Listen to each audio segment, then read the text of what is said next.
Hey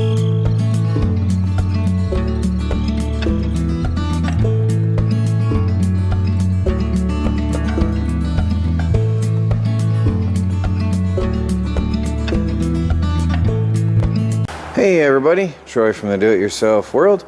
Well, I promised a video on Friday, and it is late Friday, but I have orders to fill. This is one of them.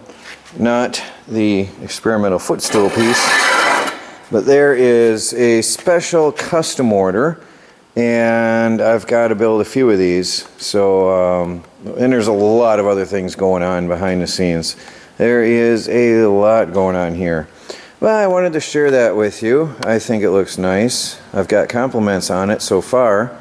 The outer arms are not yet finished until the customer sees it and decides which way we're going to finish them, but everything else is pretty much done. I figured I'd give you today a little walk around of the sawmill and wood shop and show you where I do spend my time and where I've been for the past 6 months. Now it's a little bit chaotic because I'm working hot and heavy here, so there's stuff everywhere. I do put things away after a project, but this is my assembly bench right now. All my tools, I've been using all of this actually. It is a mess, but that I got off of a garage sale. That's a big, like a 6 by 8.5 assembly bench, which I love. I use heavily. I got that and a whole mess of other tools at a garage sale one time when I first started this up. There's one of my favorite tools in the whole workshop, and it's an old Craftsman miter saw that was like new when I got it.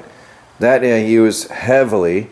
That's hooked up to a shop vac, which is supposed to keep the dust down, but it's not exactly doing its job very well. Over here is another one of my primary tools. Got that at a garage sale as well, and that gets some heavy work here, some heavy use here in the shop. That does not have dust collection, so it makes a mess. I do clean up every day in here with a shop vac. I try to keep the dust down, but the reality, I'll tell you what, those YouTubers who make these videos and their shop looks spotless and beautiful and clean and dust free, and they look clean, I don't know how they do it. I really don't. I'll show you why in a minute here. Here is a project I'm working on for a video, actually. This will be a separate video, but I'm making a router sled for flattening live edge slabs. And I've got it moves beautifully right now. It really does slide and move quite beautifully, but I have to lower the router, so I've got to figure something out. That'll be a whole separate video. But what I mean is the dust in here, I try to keep it clean, and it just keeps. I cleaned this twice or 3 times in 2 days, and it's in the air. It's impossible to keep this place clean.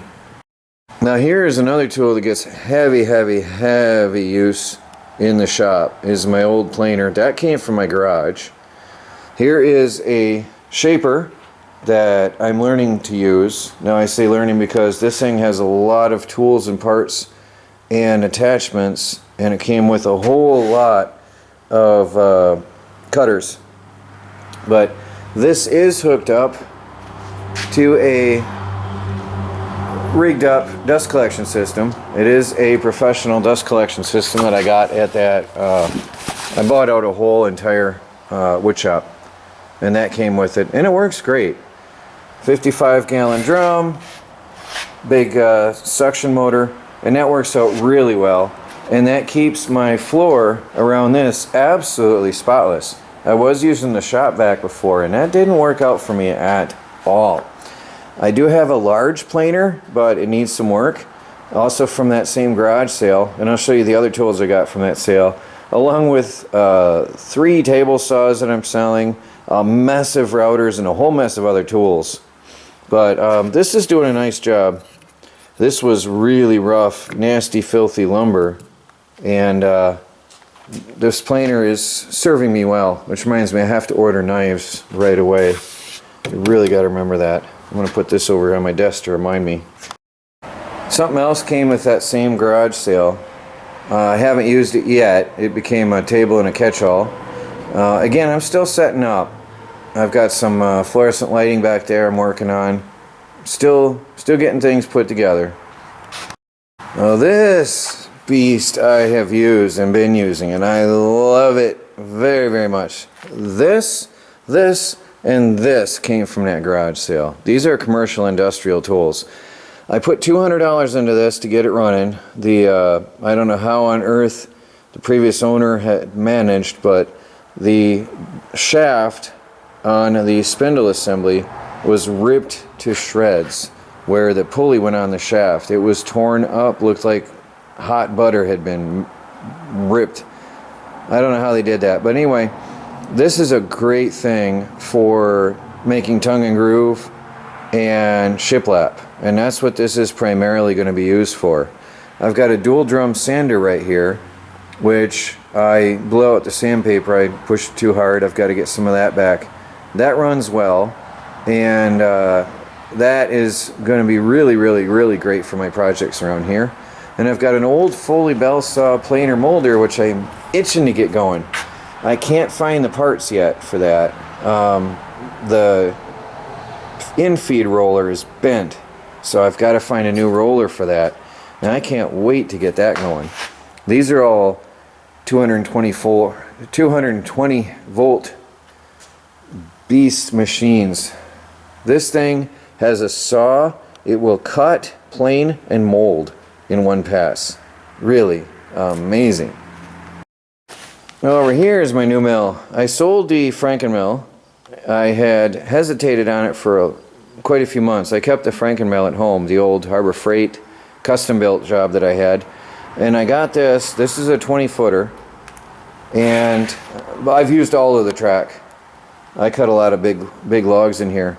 But I got this and I was using it here, and I thought I was going to be using the Frankenmill, but I never did, so I sold it. I got $6,000 out of that, which not bad at all considering, but that was a custom built. The metal alone right now is outrageous priced. To do that again would cost more. So this is what I use. It's a small mill, but I am not running a mill full time to sell lumber. My primary thing is live edge slabs and custom furniture.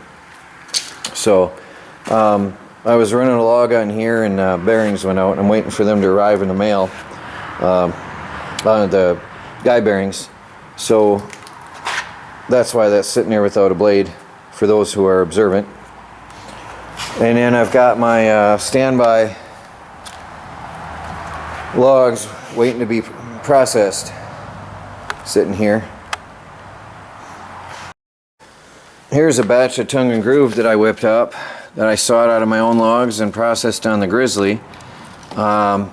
This is going to be used on a project here coming up soon, but I love that Grizzly. That makes quick work of this stuff. And here I want to show you my sawmill can cut really thin, almost veneer sheets of wood. This one's been kicking around for a while. It was just an extra piece cut off of a log, but it got me thinking, I'm going to make lampshades for live edge end tables. I'm going to make real wood lampshades and real all wood end tables and lamps. So that is going to be fun and exciting. Here's my finished drying room.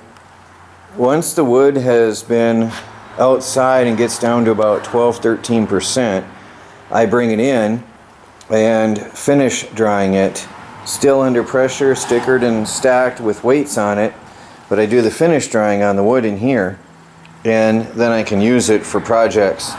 That's waiting for a table.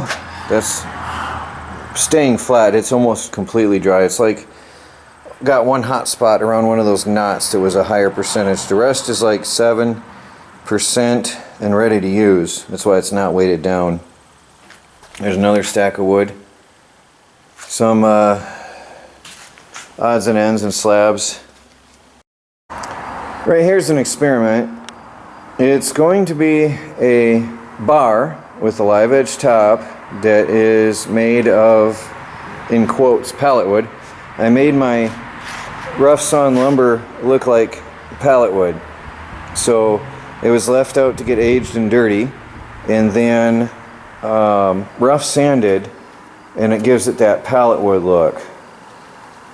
So funny enough, it's not easy to make good lumber look like pallet wood, but I think it looks like it. And then it's going to have a beautiful live edge hanging off here, 6 inches, this way 4 to 6 inches, and then it's going to have color changing LED lights inside and some shelves. So I think it's going to be really cool. Looking forward to finishing this with the live edge. Well, I've got to finish this project, and you'll be seeing that either on Country Wood Products or this channel here, the Do-It-Yourself World. Not yet sure which channel will be on, but I've got to get this done because I have a special custom job to finish with a live edge, and I absolutely need to flatten it. And then I'll offer live edge flattening services once I get this done. So, going to be a cool video when it's done. Anyway, I got to get back to work. Please do like this video. Subscribe if you haven't. Be back every Friday as time permitting. Talk to y'all later.